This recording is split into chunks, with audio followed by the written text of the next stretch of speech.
नमस्कार। आपने मुझे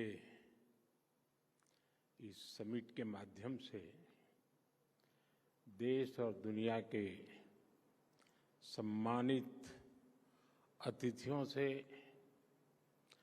आपके दर्शकों से जुड़ने का अवसर दिया है। मैं नेटवर्क 18 का आभार व्यक्त करता हूं।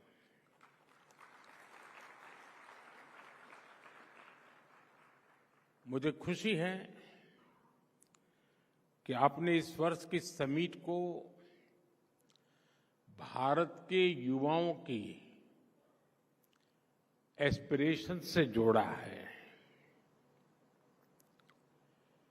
इस साल के शुरुआत में विवेकानंद जयंती के दिन यहीं भारत मंडपम में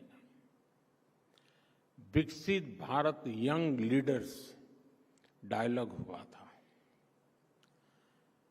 तब मैंने युवाओं की आंखों में देखा था सपनों की चमक, संकल्प का सामर्थ्य और भारत को विकसित बनाने का जुनून।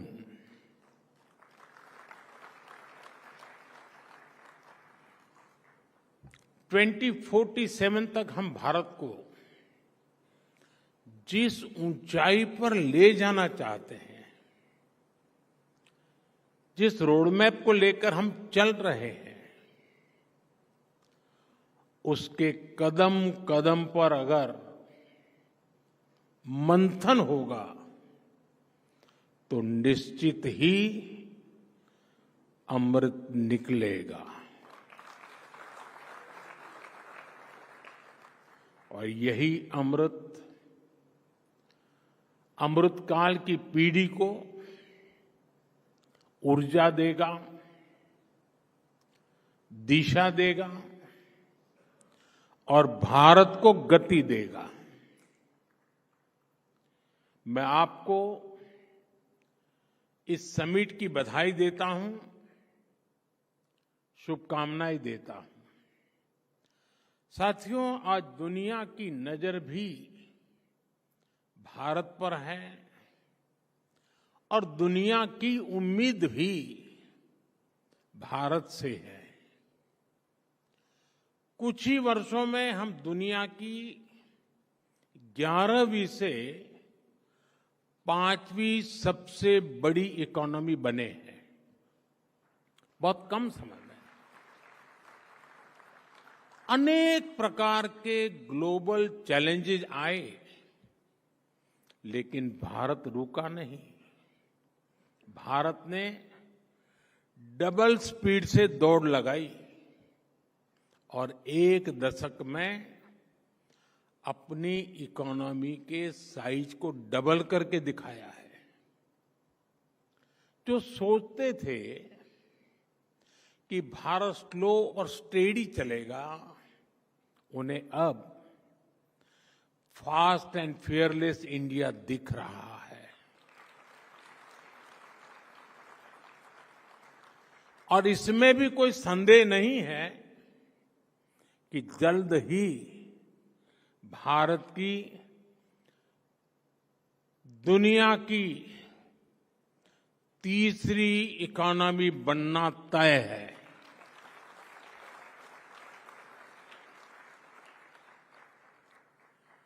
ग्रोथ की इस अभूतपूर्व स्पीड को कौन ड्राइव कर रहा है?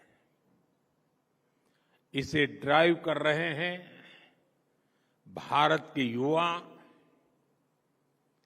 उनके एम्बिशंस और उनके एस्पिरेशंस। युवा भारत की इन्हीं एम्बिशंस और एस्पिरेशंस को एड्रेस करना आज देश की प्राथमिकता भी है।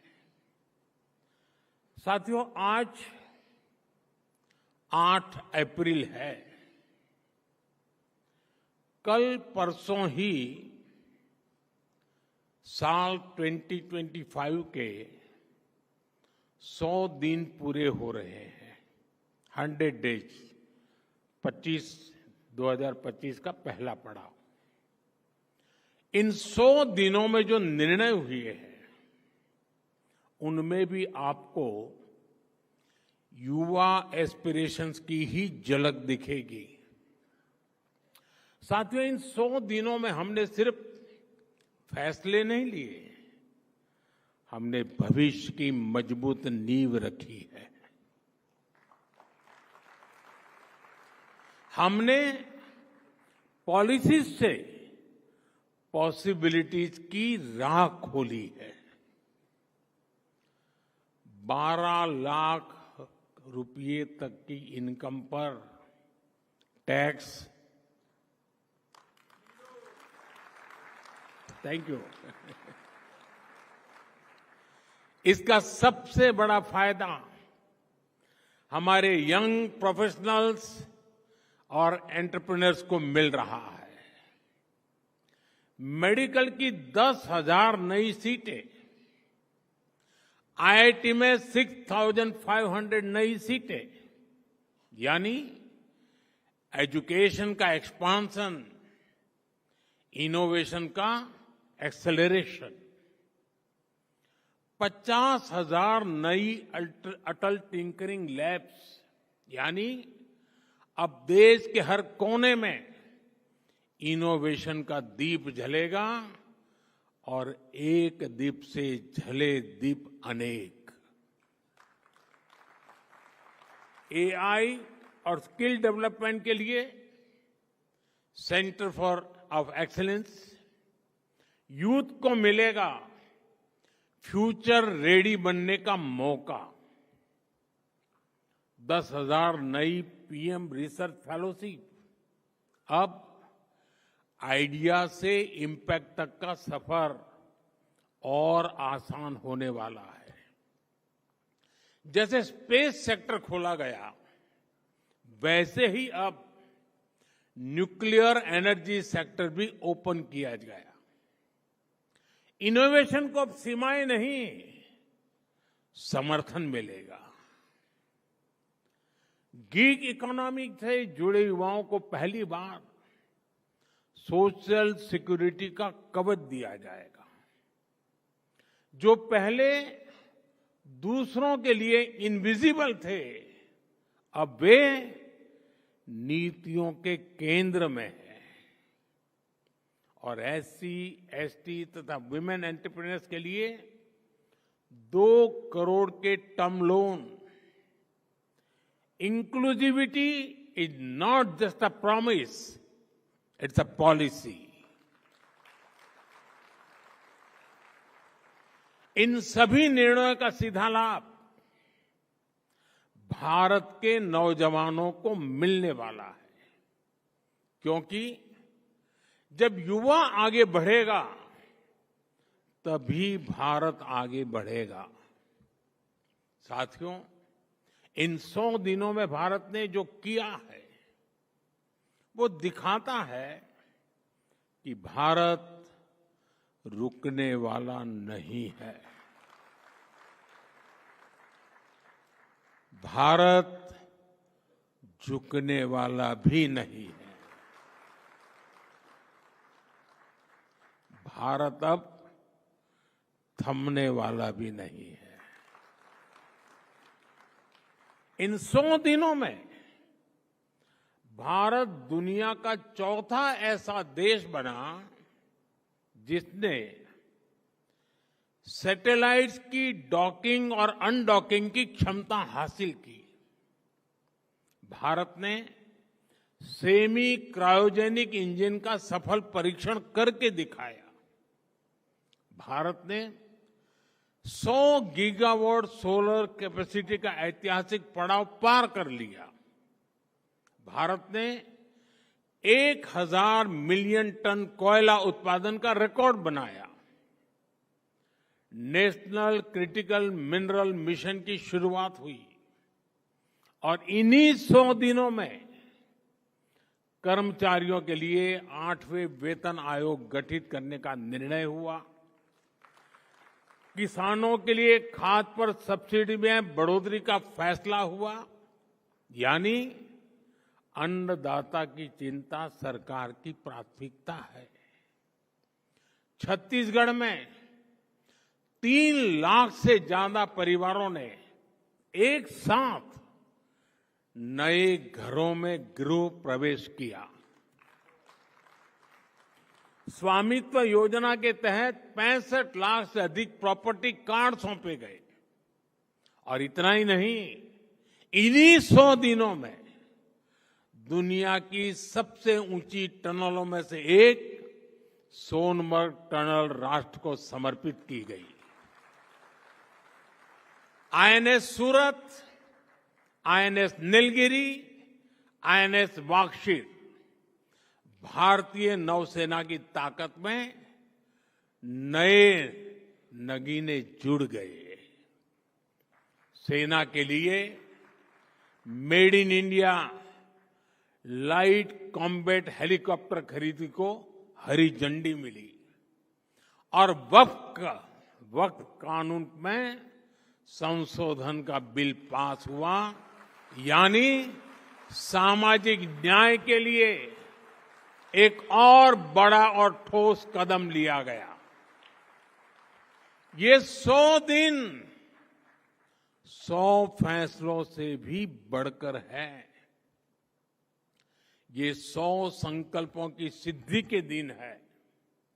साथियों, परफॉर्मेंस का यही मंत्र राइजिंग भारत के पीछे की असली एनर्जी है। आप जानते हैं, अभी 2 दिन पहले ही मैं रामेश्वरम में था।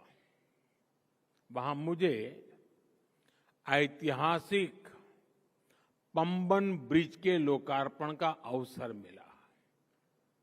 करीब 125 साल पहले अंग्रेजों ने वहां एक पुल बनवाया था। उस पुल ने इतिहास देखा, उसने आंधियां सही।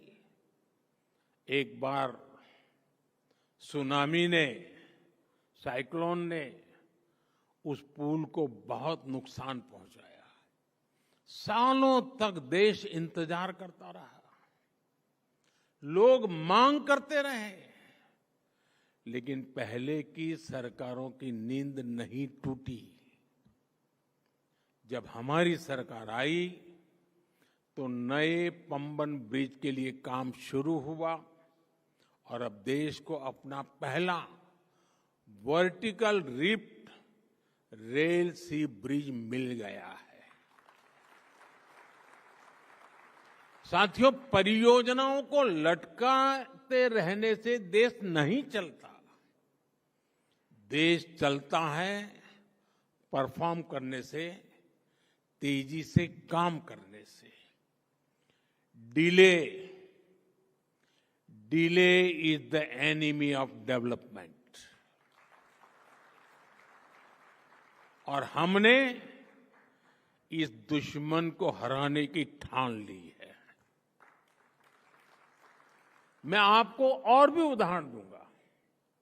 जैसे असम का बोगीबिल ब्रिज, हमारे पूर्व पीएम देवगौड़ा जी ने 1997 में इसकी आधारशिला रखी।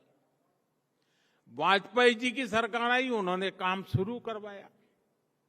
वाजपेयी जी की सरकार गई, कांग्रेस की सरकार आई तो ब्रिज का काम भी लटक गया।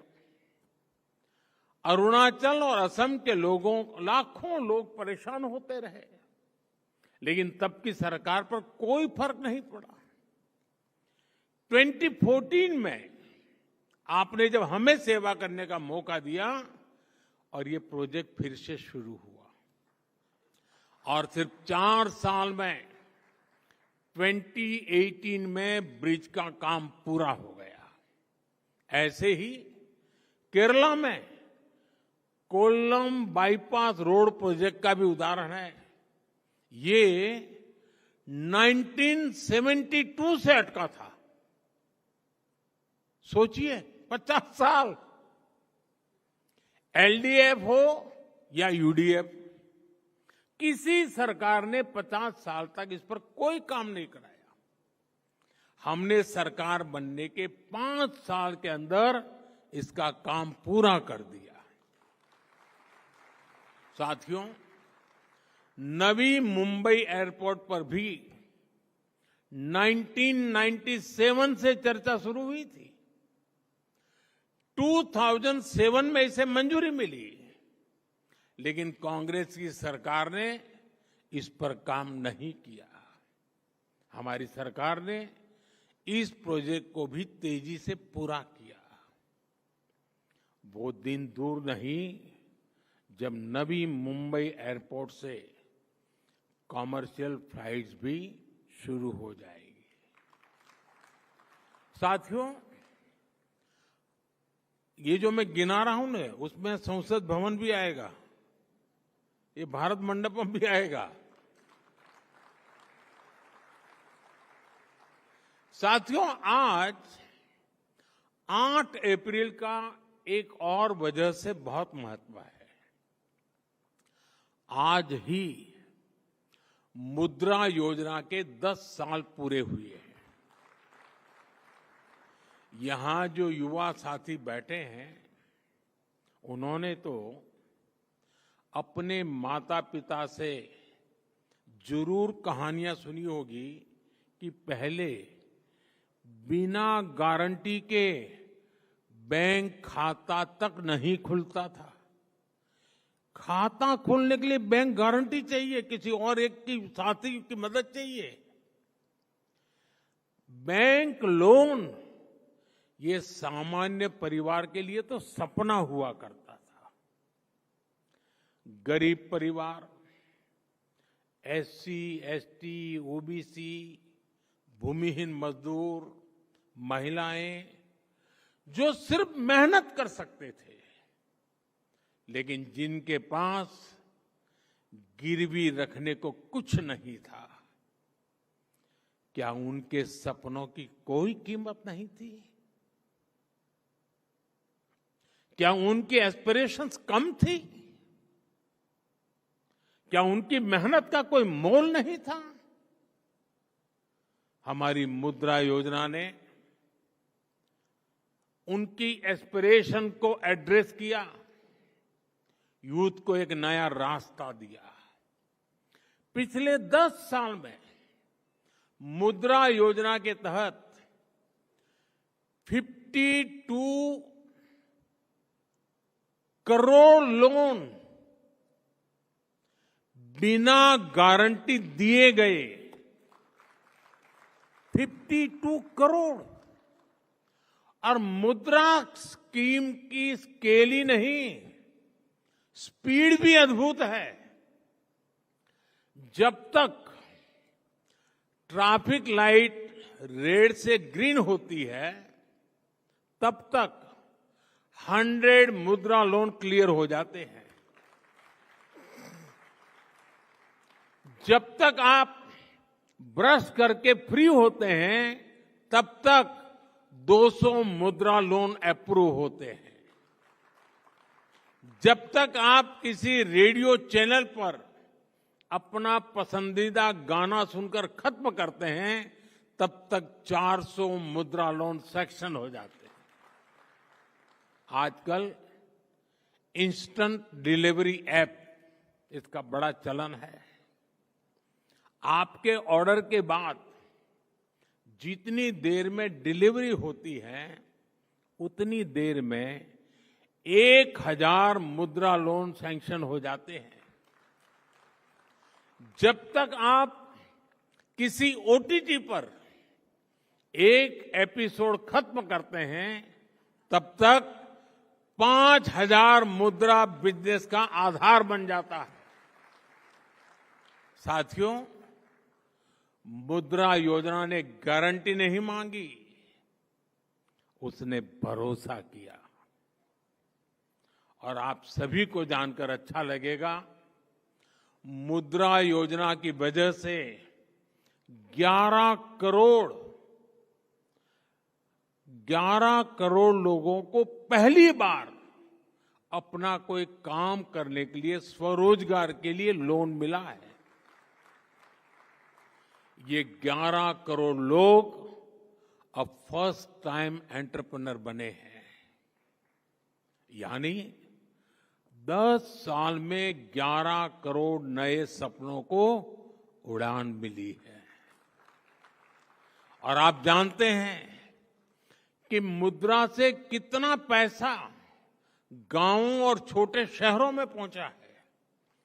करीब 33 लाख करोड़ रुपीस, 33 लाख करोड़ रुपए, इतनी तो कई देशों की जीडीपी भी नहीं है।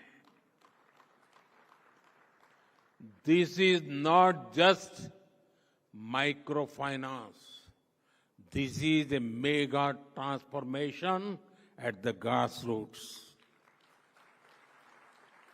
साथियों, ऐसा ही उदाहरण एस्पिरेशनल डिस्ट्रिक्ट और एस्पिरेशनल ब्लॉक्स का है। पहले की सरकारों ने देश के 100 से अधिक ऐसे जिलों को पिछड़ा घोषित करके उन्हें अपने हाल पर छोड़ दिया था। इनमें से अनेक जिले नॉर्थ ईस्ट में थे, ट्राइबल बेल्ट में थे। करना तो ये चाहिए था कि इन जिलों में सरकार अपना बेस्ट टैलेंट भेजती, लेकिन होता ये था कि इन जिलों में अफसरों को पनिशमेंट पोस्टिंग के लिए भेजा जाता था। यही तो पुरानी सोच थी, पिछड़े को पिछड़ा ही रहने दो। हमने ये अप्रोच बदली और इन जिलों को एस्पिरेशनल डिस्ट्रिक्ट घोषित किया। हमने इन जिलों के एडमिनिस्ट्रेशन पर फोकस किया, अपनी फ्लैगशिप स्कीम्स को मिशन मोड पर इन जिलों में लागू किया। अलग अलग पैरामीटर्स के आधार पर इन जिलों की ग्रोथ को मॉनिटर किया गया। आज वही एस्पिरेशनल डिस्ट्रिक्ट कई राज्यों की एवरेज से बेहतर और कई तो नेशनल एवरेज से आगे निकल चुके हैं। और इसका सबसे बड़ा लाभ वहीं के युवाओं को मिला है।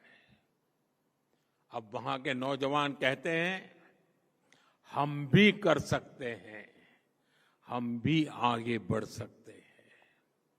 आज दुनिया के कई reputed institutions, reputed journals aspirational district programme की सराहना करते हैं। इसी सफलता से प्रेरणा लेकर अब हम 500 एस्पिरेशनल ब्लॉक्स पर काम कर रहे हैं। जब ग्रोथ को एस्पिरेशंस ड्राइव करती हैं, तो वो समावेशी भी होती हैं और सस्टेनेबल भी होती है। साथियों, किसी भी देश के तेज विकास के लिए बहुत जरूरी है देश में शांति, स्थिरता और सुरक्षा की भावना। गुरुदेव टैगोर की कल्पना थी, चित्त चेता भय शून्य, उच्च जेथा शीर, where the mind is without fear and the head is held high. लेकिन दशकों तक भारत में डर का, भय का, आतंक का माहौल बढ़ता ही गया। इसका सबसे ज्यादा नुकसान युवाओं को ही हुआ। हिंसा, अलगाव, आतंकी आग में सबसे ज्यादा देश का युवा ही झुलसा है। जम्मू कश्मीर में दशकों तक युवाओं की अनेक पीढ़ियां बम, बंदूक और पत्थरबाजी में खप गई। लेकिन दशकों तक देश पर शासन करने वाले इस आग को बुझाने का साहस नहीं दिखा पाए। हमारी सरकार की स्ट्रांग पॉलिटिकल विल और संवेदनशीलता के चलते आज वहां हालत बदले हैं। आज जम्मू कश्मीर का नौजवान विकास से जुड़ हो चुका है। साथियों, आप नक्सलवाद को भी देखिए। देश के 125 से अधिक जिले नक्सलवाद की चपेट में, हिंसा की चपेट में थे। 125 डिस्ट्रिक्ट। जहां से नक्सलवाद शुरू होता था, वहां सरकार की बाउंड्री खत्म हो जाती थी। बड़ी संख्या में नौजवान नक्सलवाद से पीड़ित थे। हमने ऐसे नौजवानों को मुख्य धारा में लाने के लिए प्रयास किए। बीते 10 वर्षों में 8,000 से अधिक नक्सलियों ने सरेंडर किया है, हिंसा का रास्ता छोड़ा है। आज नक्सल प्रभावित जिलों की संख्या भी 20 से कम रह गई है। हमारे नॉर्थ ईस्ट में भी दशकों से अलगाव का, हिंसा का एक अंतहीन सिलसिला चल रहा था। हमारी सरकार ने बीते 10 सालों में 10 बड़े शांति समझौते किए। इस दौरान 10,000 से ज्यादा युवाओं ने हथियारों को छोड़ा और विकास की मुख्य धारा में शामिल हुए। सफलता सिर्फ ये नहीं है कि हजारों युवाओं ने हथियार छोड़े।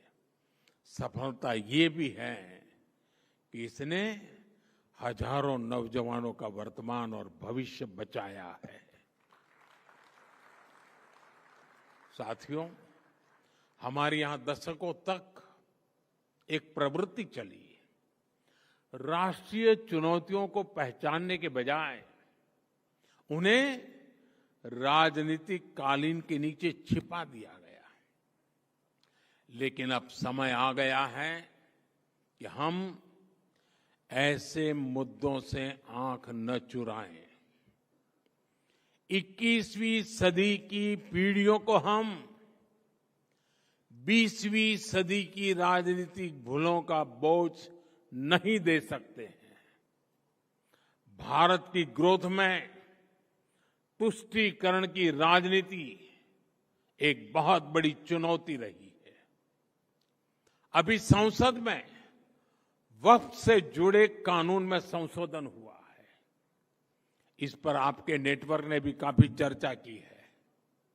ये जो वक्फ से जुड़ी डिबेट है, इसके मूल में तुष्टीकरण की राजनीति है, पॉलिटिक्स ऑफ अपीजमेंट है। ये तुष्टीकरण की राजनीति कोई नई नहीं है।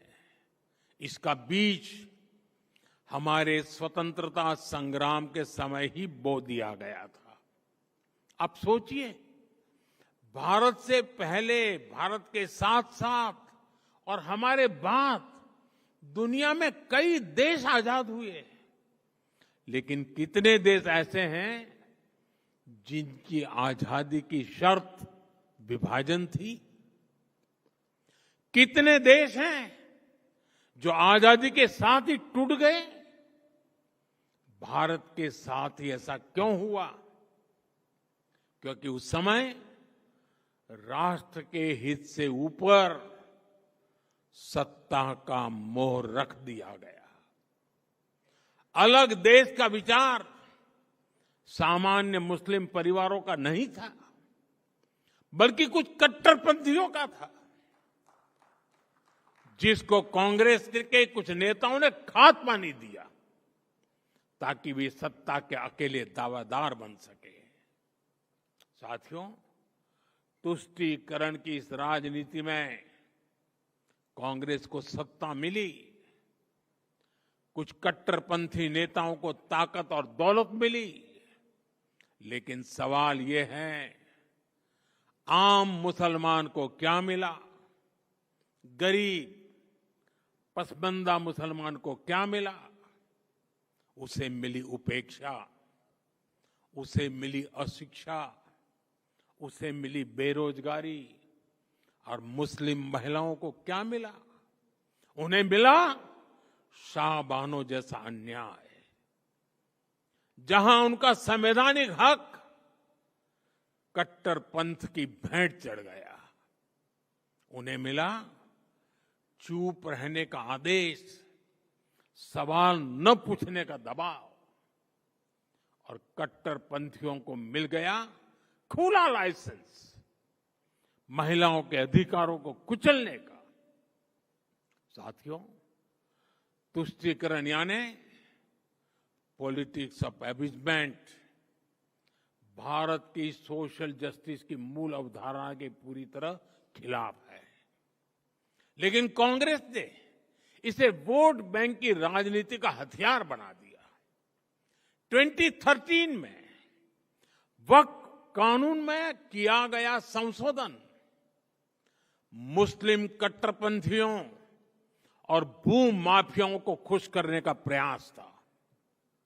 इस कानून को ऐसा रूप दिया गया कि उसने संविधान के ऊपर खड़ा होने का भ्रम पैदा किया। जिस संविधान ने न्याय के रास्ते खोले, उन्हीं रास्तों को वक्फ कानून ने संकुचित कर दिया गया, और इसके दुष्परिणाम क्या हुए? कट्टरपंथियों और भूमाफियाओं के हौसले बुलंद हुए।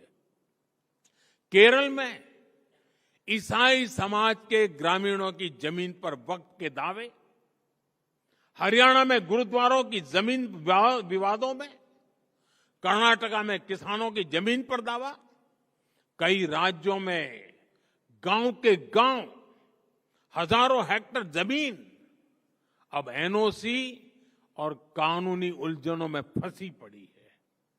मंदिर हो, चर्च हो, गुरुद्वारे हो, खेत हो, सरकारी जमीनें हो, किसी को भी अब भरोसा नहीं रह गया था कि उनकी जमीन उनकी ही रहेगी। सिर्फ एक नोटिस आता था और लोग अपने ही घर और खेत के लिए कागज ढूंढते रह जाते थे। जो कानून न्याय के लिए था, वो डर का कारण बन गया। ये कैसा कानून था? साथियों, मैं देश की संसद को सर्व समाज के हित में, मुस्लिम समाज के हित में एक शानदार कानून बनाने के लिए बधाई देता हूं।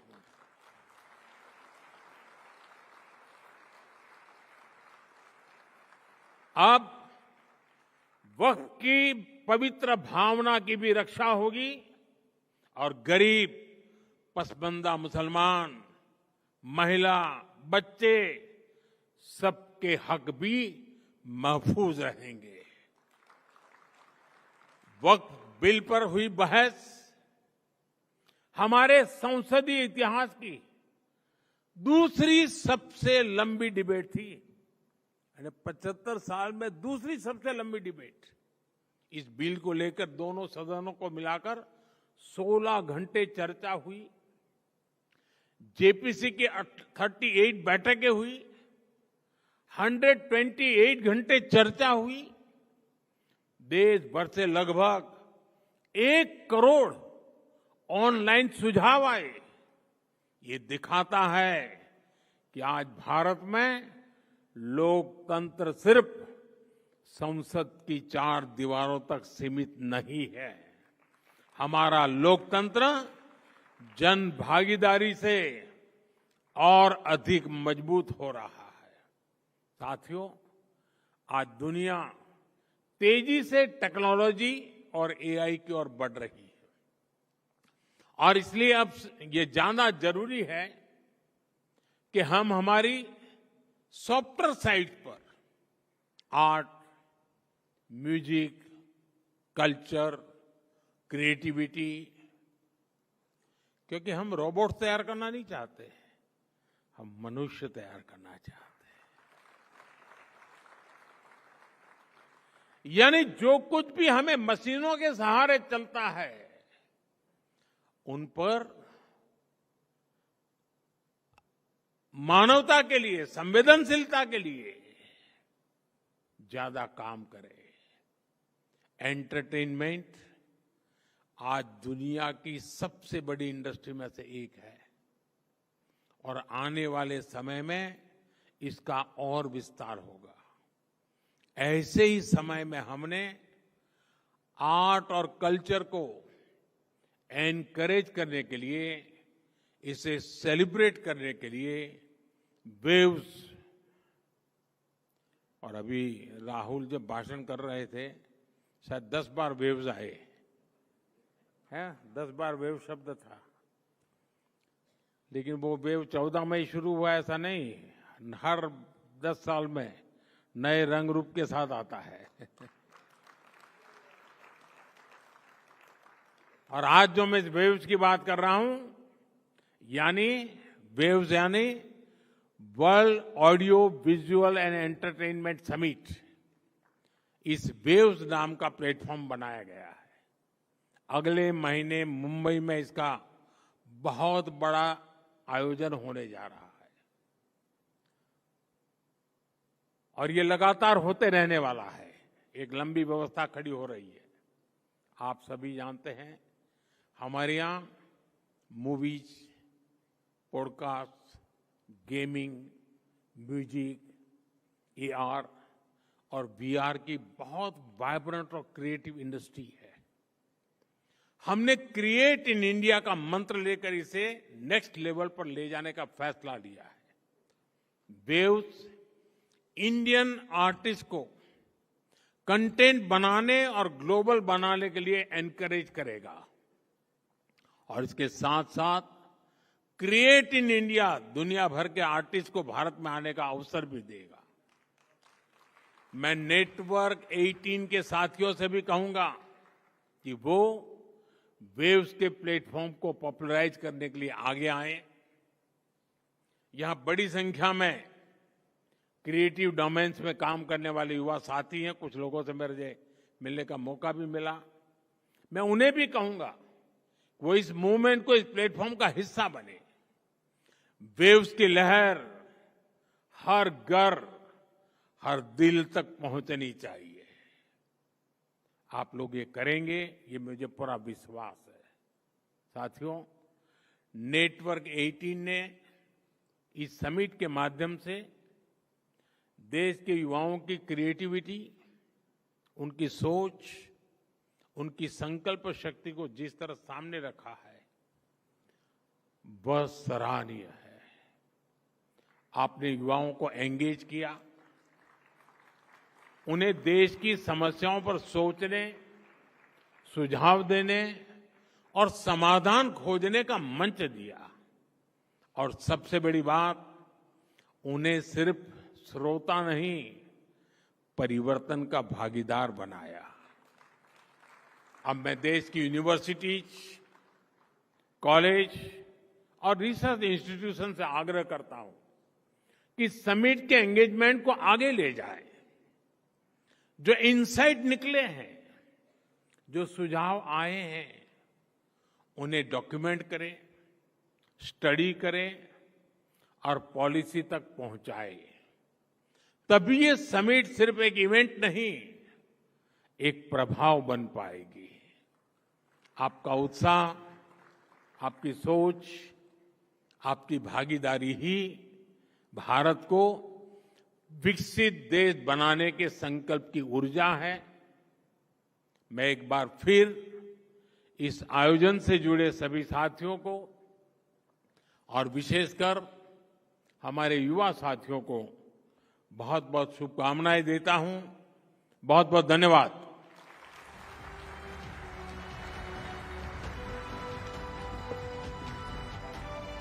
Huge round of applause for the Honorable Prime Minister Shri Narendra Modi. What an inspiring speech.